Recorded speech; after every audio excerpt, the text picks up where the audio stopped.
But I did want to ask you something because I feel like personally, I have difficulty defining this, and I think a lot of people do as well, but maybe because of the work that you do and the journey that you've been on, you might be able Yeah. to take a better stab at it, at least for yourself. Okay. Is it clear to you what success is for you?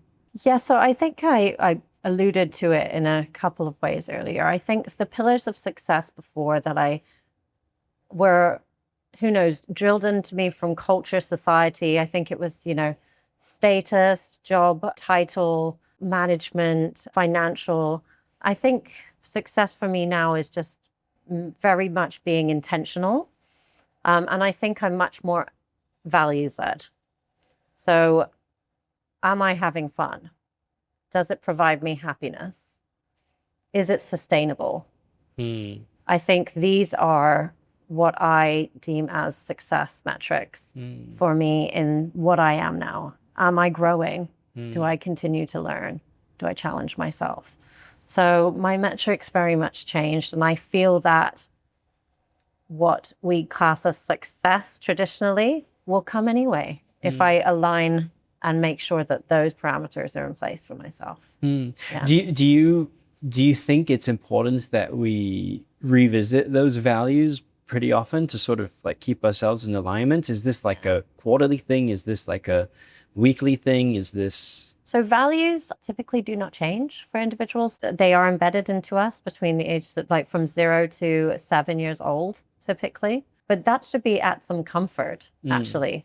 So I don't think necessarily that we need to revisit values, but how are they showing up? Yeah, misalignment with the Yes. values So is I what... think it's, being intentional to ask like, okay, and being more in tune with ourselves. Frustration starting to creep in a bit more. And Anger is asking starting to why. come in. And asking yourself why and what Yes. value is this rubbing up Yes. against? Why am I starting to feel more angry? Why am I starting to feel, more disgruntled? Why am I like, when those start to show up, there's typically a violation of some values. Yeah, I feel like that might be a better framework, because in my head, what I was trying to sort of lead us into is there a specific type of reflection sort of process that we can do, on a weekly or monthly or quarterly basis? But what you're saying is, I think, even more interesting, which is how do you develop this mindset, almost like the right type of voice in your head, where when something happens and you get frustrated, you get angry, you get upset about something, having the habit of asking why and asking yourself,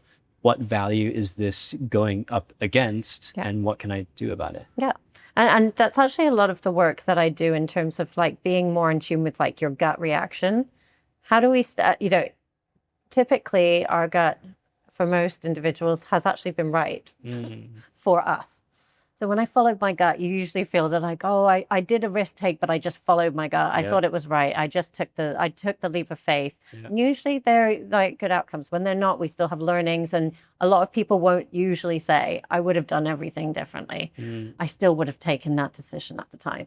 So I think when we start to move forward, start noticing like, okay, we actually do a lot of process to start listening to our gut more, seeing the patterns of how it actually delivers what we want. So then you can actually start listening to a little bit more. Oh no, it's like there is resistance here.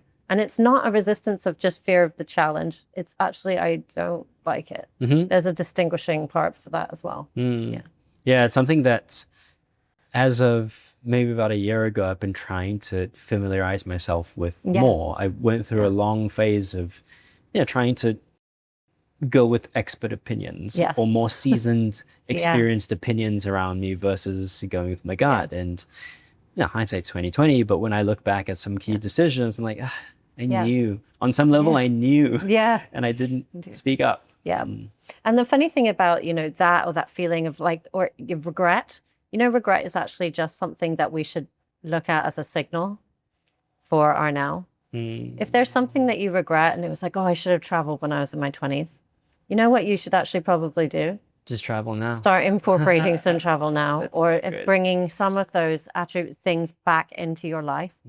Oh, I really wish I could have gone into like sports science when I was back at uni. How do you actually incorporate some of that back into your life now? That's what what it's actually telling you to do.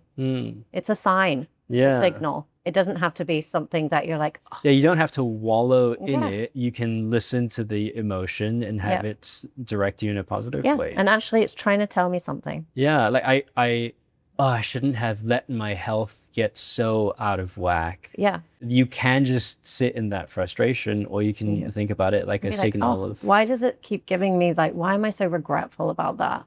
Oh, it's telling me that I should probably scratch that itch. yeah. Yeah.